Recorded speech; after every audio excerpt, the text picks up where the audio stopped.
Polisi meminta untuk mendapatkan izin mendobrak pintu kamar David. Apa yang berada di dalam kamar ternyata tidak seperti yang dibayangkan. Di mana awalnya mereka semua berpikir David sedang teler, tertidur, tidak ingin diganggu. Namun yang tampak di dalam kamar ada... Halo Attenser, ketemu lagi di channel Atensi. Hari ini kita akan membahas cerita nyata kriminal dari negara Amerika Serikat.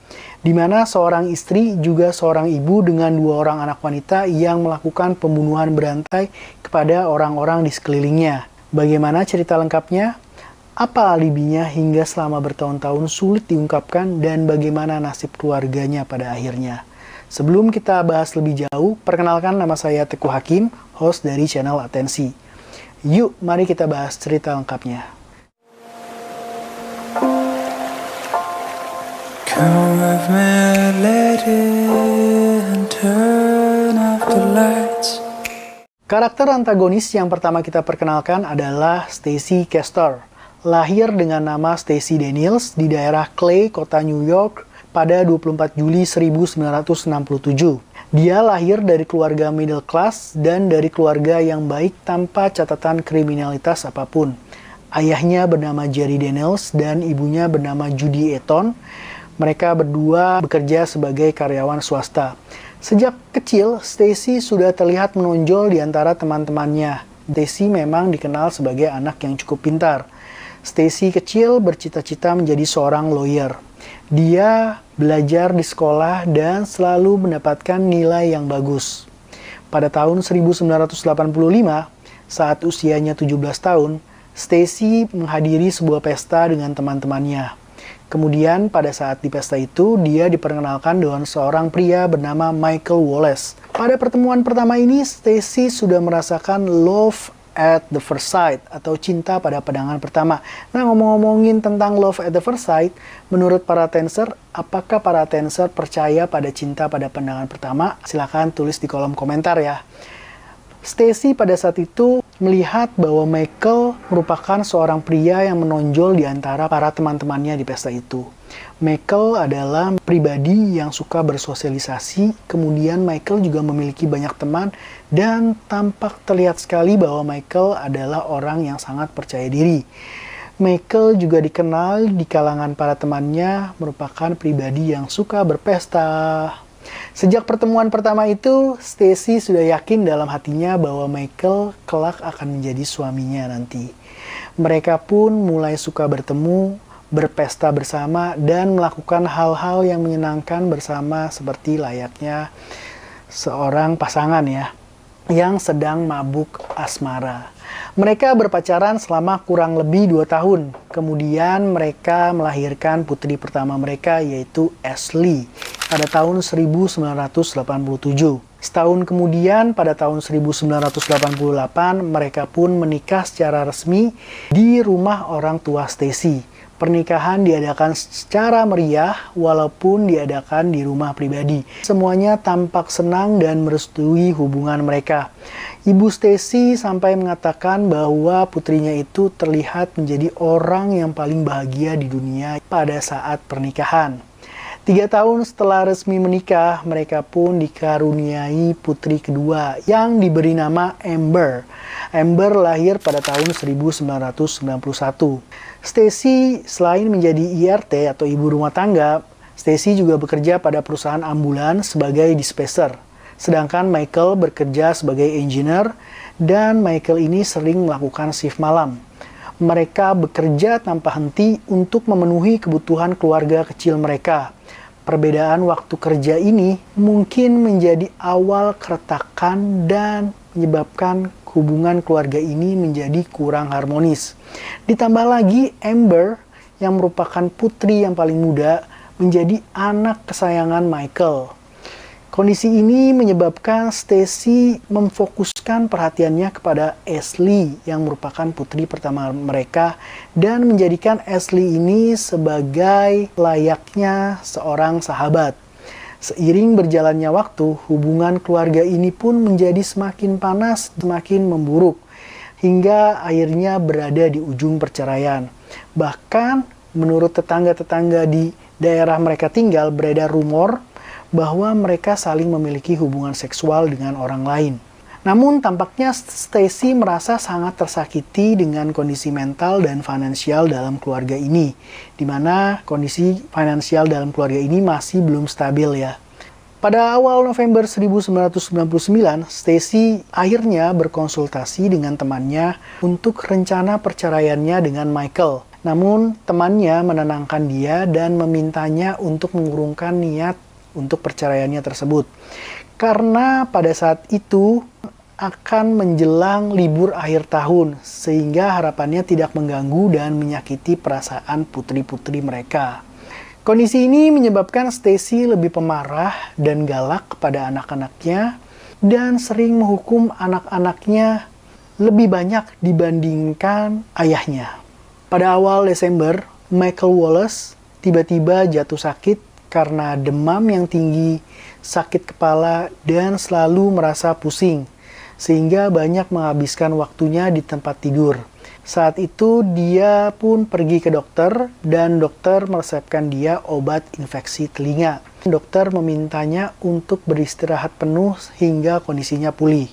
Selang beberapa waktu hingga pada tanggal 24 Desember 1999, Michael ternyata belum pulih sepenuhnya ya.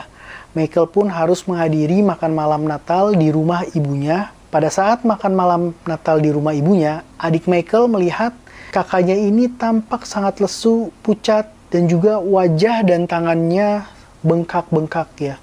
Adik Michael melihat bahwa Michael ini tampak sedang sakit yang sangat parah. Hingga akhirnya pada 11 Januari 2000, Michael selalu berbaring di tempat tidur ataupun di sofa di ruang tengah. Ashley pada saat itu baru pulang dari sekolah dan melihat ayahnya seperti biasa berbaring di sofa. Kemudian dia merapikan pakaian dan merapikan rumah. Ashley pun menonton TV seperti biasanya. Namun tiba-tiba dia mendengar suara napas yang berat dari ayahnya. Ketika Ashley menengok ke belakang, dia melihat ayahnya sedang mengangkat tangan ke atas dan ke bawah seolah-olah meminta pertolongannya. Namun ayahnya tidak bisa mengucapkan sepatah kata pun. Dia pun akhirnya menelpon 911 atau 911 untuk meminta bantuan para medis. Itu adalah suara dan gerakan terakhir ayahnya yang pada saat itu berumur 38 tahun. Pada saat para medis tiba, tubuh Michael sudah kaku dan berwarna ungu. Michael pun segera dibawa ke rumah sakit dan dokter menyatakan penyebab kematian Michael adalah karena serangan jantung. Adik Michael merasa ada kejanggalan karena Michael adalah orang yang sehat tanpa riwayat penyakit keras ataupun riwayat jantung. Hal ini menyebabkan adik Michael ini menanyakan kepada Stacy, apakah jasad Michael ini perlu diotopsi? Namun Stacy menjawab dan menolak secara halus dengan mengatakan bahwa Michael tidak akan suka jasadnya dibelah dan diobok-obok. Akhirnya case close, kematian ini menyebabkan seluruh keluarga terdekatnya sedih dan menangisi kepergian Michael. Namun hanya Stacy yang tidak menangis dalam periode duka itu. Nah, para Tenser, pertanyaannya, apakah benar-benar Michael ini meninggal karena serangan jantung atau karena ada penyebab lainnya? Setelah kematian Michael, Stacy mendapatkan pencairan asuransi jiwa sebesar $55.000 yang dia gunakan untuk renovasi rumah. Sebagian sisanya digunakan untuk berjalan-jalan. Dia mengajak anak-anaknya untuk pergi ke Disneyland pada saat itu. Stacy pun kembali menjadi ibu yang normal dan menjadi sahabat terbaik bagi anak-anaknya. Setahun setelah kematian Michael pada tahun 2001, Stacy yang pada saat itu berumur 34 tahun, resign dari pekerjaannya di perusahaan ambulans sebagai dispatcher dan mendapatkan pekerjaan baru sebagai office manager pada perusahaan sistem tata udara atau HVAC. Di sana dia bertemu dengan pemilik perusahaan yang bernama David Koster, berusia 44 tahun. David berperawakan tinggi dan seseorang pria yang gagah ya dan suka berolahraga. Stacy pun menyukai David pada pandangan pertama juga. Mereka pun saling bertukar cerita mengenai kondisi keluarganya masing-masing. Stacy yang pada saat itu sebagai janda dengan 2 orang putri dan David yang pada saat itu sebagai duda dengan 1 orang putra tampak saling cocok dan saling mendekat dan mereka pun akhirnya menjalin hubungan. Hingga akhirnya mereka menikah pada tahun 2003. Anak Stacy yaitu Ashley dan Amber tidak menyukai hubungan baru antara Stacy dan David. Adanya orang baru di keluarga mereka, di mana David sebagai kepala keluarga mulai menerapkan aturan-aturan baru yang harus diikuti oleh anak-anak Stacy. Ya, namanya juga ABG kan, sulit diatur ya. Dalam pikiran para ABG atau anak Stacy ini, siapa lu, orang-orang baru udah ngatur gua. Kira-kira seperti itu yang dipikirkan oleh anak-anak Stacy. Namun di lain sisi, David sebagai kepala keluarga juga ingin dihormati dan dituruti keinginan-keinginannya. Hal ini membuat hubungan antara ayah tiri dan anak-anak Stacy menjadi kurang baik. David merasa anak-anak Stacy egois, tidak penurut, dan juga tidak menghormati dirinya. Pada 22 Agustus 2005, Stacy menelpon kantor polisi setempat. Stacy bercerita dan mengatakan bahwa David mengunci diri di kamarnya seharian penuh setelah cekcok mulut dengannya tentang rencana ulang tahun pernikahannya, di mana David ingin sebuah acara romantis berdua saja dengan Stacy. Namun Stacy ingin acara pernikahan ulang tahun mereka ini dihadiri oleh seluruh keluarganya. Perbedaan pendapat ini menyebabkan David kesal dan Stacy pun kesal. Akhirnya David mengambil botol alkohol, menutup pintu kamarnya dan menguncinya. Stacy pun mencoba untuk mengetok pintu kamar dan memanggil-manggil David dari luar kamar, tapi setelah seharian penuh hampir 2 hari, namun David pun tidak keluar kamar. Begitu yang disampaikan Stacy kepada polisi. Polisi pun akhirnya datang setelah mendapatkan laporan dari Stacy yang sudah menunggu suaminya David untuk keluar kamar lebih dari 1 kali 24 jam. Polisi dan timnya mengetuk pintu kamar David. Tok tok tok tok. Ketokan pertama tidak ada respon. Kemudian polisi pun mencoba melakukan ketokan kedua. Pintu kedua diketok, tok tok tok tok, namun tidak ada respon juga. Hingga akhirnya polisi meminta untuk mendapatkan izin mendobrak pintu kamar David. Apa yang berada di dalam kamar ternyata tidak seperti yang dibayangkan. Di mana awalnya mereka semua berpikir David sedang teler, tertidur, tidak ingin diganggu. Namun yang tampak di dalam kamar adalah David yang berusia 48 tahun dalam keadaan bugil, sudah tidak bernyawa dan banyak sekali muntahan di sekeliling kasurnya. Polisi memperhatikan kondisi kamar dan menemukan gelas berisi jus cranberry, gelas berisi cairan hijau, serta ditemukan botol kontainer yang berisi antifreeze di bawah tempat tidur. Polisi juga menemukan pistol di bawah tempat tidur David. Polisi memberitahu Stacy yang pada saat itu belum masuk ke kamar bahwa David telah meninggal. Stacy pun menangis jadi-jadinya mendapatkan kabar tersebut. Pada saat itu polisi menyimpulkan pada penyelidikan awal bahwa kematian David dikarenakan bunuh diri meminum antifreeze.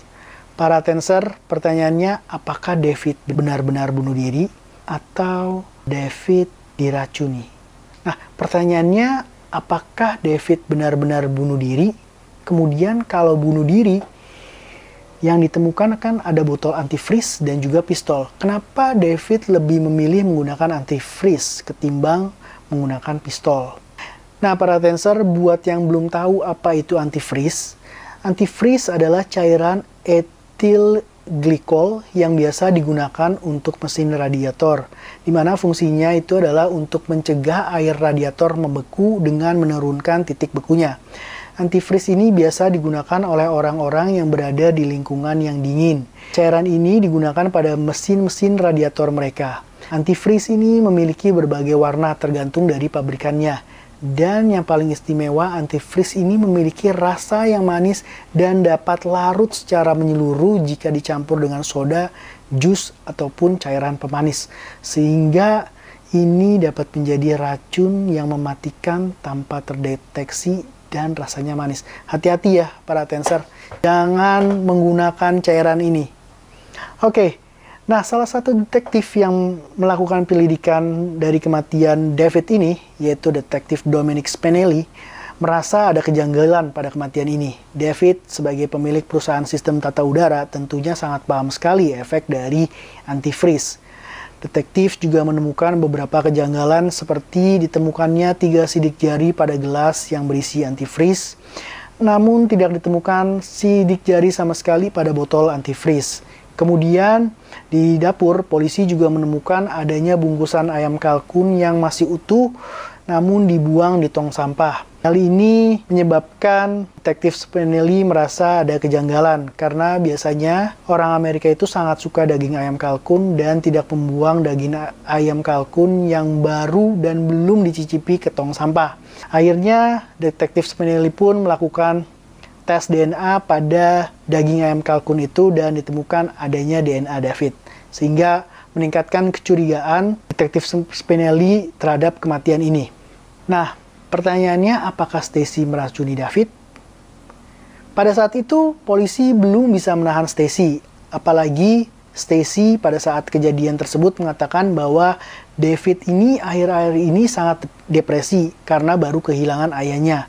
Dan mungkin ini adalah sebagai pemicu tindakan bunuh diri dari David. Di lain sisi juga, Stacy harus kehilangan 2 suaminya. Stacy kemudian mengubur David berdampingan dengan Michael. Nah, ini yang jadi pertanyaan juga. Kenapa Stacy memilih menguburkan kedua suaminya itu berdekatan? Apakah ini sebagai tempat memorial bahwa mereka adalah kedua pria yang sangat dicintainya, atau sebagai memorial bahwa kedua pria ini adalah 2 korban yang dibunuh olehnya? Setelah kematian David, Stacy mendapatkan seluruh harta David, termasuk perusahaan sistem tata udara HVAC yang dimiliki oleh David. Penyelidikan kejahatan detektif Spinelli tetap dilanjutkan. Penyelidikan kematian dari David ini berusaha untuk mencari titik temu dan petunjuk yang lebih baru. David Spinelli pun mencari tahu siapakah mantan suami dari Stacy. Mantan suami Stacy yaitu Michael. Ternyata belakangan diketahui oleh detektif Spinelli bahwa Michael telah mati.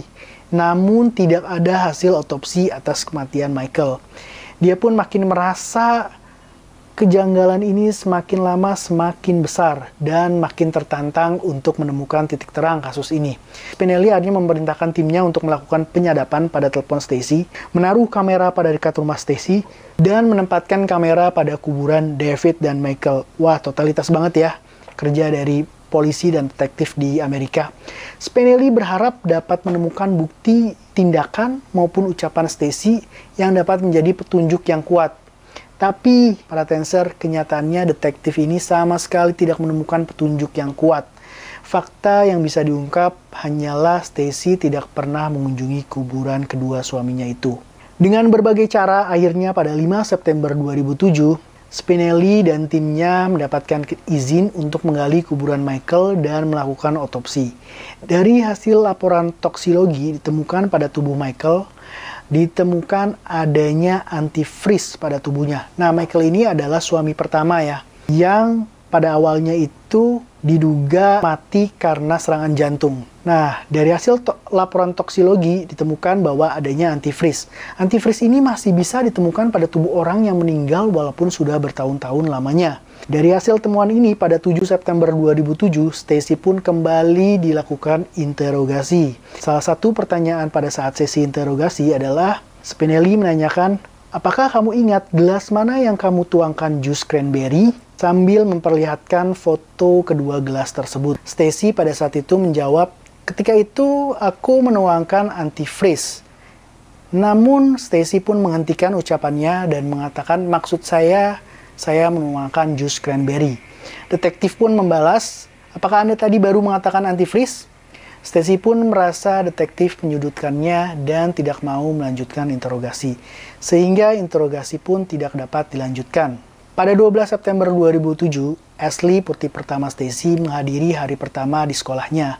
Pada saat itu, 2 investigator yang masih merasa curiga dan masih ingin lebih tahu mengenai kondisi keluarga ini menemuinya dan menyampaikan info bahwa ayah biologisnya, yaitu Michael, mati karena keracunan antifreeze. Hal ini disampaikan 2 investigator tersebut kepada Ashley. Ashley pun terkejut dan menangis, lalu dengan segera menelpon ibunya dan menceritakan apa yang telah dialaminya. Stacy pun menenangkannya dan menyarankan untuk segera pulang, dan untuk menenangkan diri kita bisa minum-minum bersama. Begitu ucapan Stacy kepada Ashley.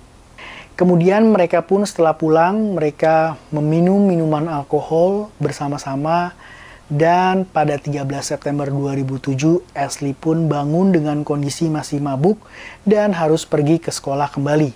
Pada saat pulang sekolah, Stacy pun mengajak Ashley kembali untuk mabuk-mabukan. Pada saat itu, Ashley mengingat bahwa rasa minuman alkohol yang diberikan kepada Stacy itu tidak seperti seenak yang sebelumnya atau tidak seenak sehari sebelumnya. Dan ibunya itu memberikan sedotan kepada Ashley, memintanya untuk menghabiskan seluruh minumannya. Ashley merasa lelah dan tertidur.